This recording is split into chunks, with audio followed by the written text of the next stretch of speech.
ఏంటి వంటలు ఏం చేస్తున్నారు? ఏంటి వంటలేదు, నా మొహం ఊరి నుంచి ఇప్పుడే కదా వచ్చింది పదన్నే. అయితే ఏం చేయట్లేదా?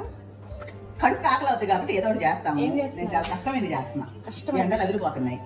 ఇన్ని రోజులు అందరి దగ్గర వాళ్ళు వీళ్ళు వండి పెట్టి శుభ్రంగా తిన్నాను కాబట్టి బద్ధకంతో ఎండ ఎక్కువ ఉందన్న సాకు పెట్టి పెరుగన్నం కలుపుతున్నా, చలవ చేస్తుందని చెప్పి. అంటే పెరుగన్నము దద్దోజనం అట్లా వేరు వేరు అనమాట. దద్దోజనం దేవుడికి నైవేద్యం పెడతాము, దాంట్లో ఏమి ఉల్లిపాయ అంతా వెయ్యం కదా.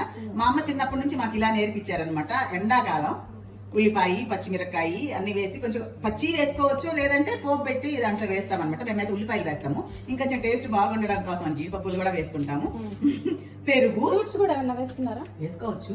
అదే ఇందాక మనం గ్రేప్స్ తీసుకోవాల్సింది, భలే ఉంటది గ్రేప్స్ వేసుకొని తింటే. అప్పటికి ఈ మెగా ఫుడ్ చేస్తామని తెలియదు కాబట్టి దానిమ్మకాయ ఎందుకు ఇత్తనాలు వేసేద్దాం. సో పాలు వేస్తాం కంపల్సరీగా, తర్వాత మీగడ వేస్తాం పాల మీద మీగడ, ఎందుకంటే టేస్ట్ వస్తుంది, తొందరగా గట్టి పడకుండా ఉంటుంది. సో పెరుగు కొంచెం ధారాళంగానే వేసుకుంటున్నాము, ఎందుకంటే తినేది మనమే కాబట్టి. ఎండలకి చాలా మంచిది అనమాట. ఇద్దండి, ఈ పాల మీద మీగడ ఉంది కదా, మీగడ వేసేస్తాను, తర్వాత పాలు కూడా వేసేస్తాను. ఏంటి మామూలుగా ఇప్పుడు మనం బయటకి ఎక్కడికైనా వెళ్ళేటప్పుడు ఇలా పాలు వేసి పెరుగు వేసి మీగడ వేసి తీసుకెళ్తే సాయంత్రం వరకు కూడా గట్టి తోడుకుంటుంది, స్మూత్ గా ఉంటది, అంటే గట్టిగా బిగించుకున్నట్టు అయిపోదు అనమాట.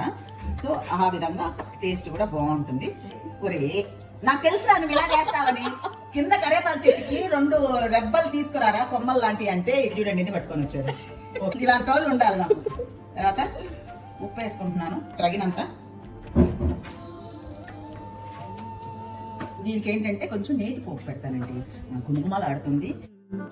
உன்னை தேடியே எங்கும் நானும் அலைகிறேன், கண் தூங்கியே பல நாட்கள் ஆனது, என்னை தேடி நீயும் ஓடி வந்திடு, உந்தன் பெயர் சொல்லியே நானும் இங்கு வாழ்கின்றேன். అసలైన మజా వచ్చేది ఎప్పుడైనా పెరుగన్నంలో దానిమ్మకాయ విత్తనాలు చూసుకొని, ఎన్ని ఎక్కువ ఉంటే అంత బాగుంటది. గ్రేట్ ఉంటాయి, చూసారా ఎంత కలర్ఫుల్ గా ఉందో. ఎండాకాలం ఇంతకన్నా కమ్మనైన లంచ్ ఇంకేముంటుంది చెప్పండి. ఈ మాట ఆదివారం చెప్పండి అనుకున్నారు, ఓకేనా?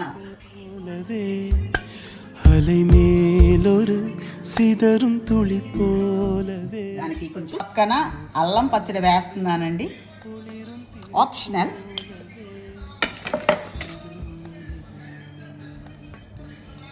రండి మా ఇంటికి భోంచేసి వెళ్దురు గాని, త్వరగా వచ్చేయండి కమ్మటి పెరుగన్నం.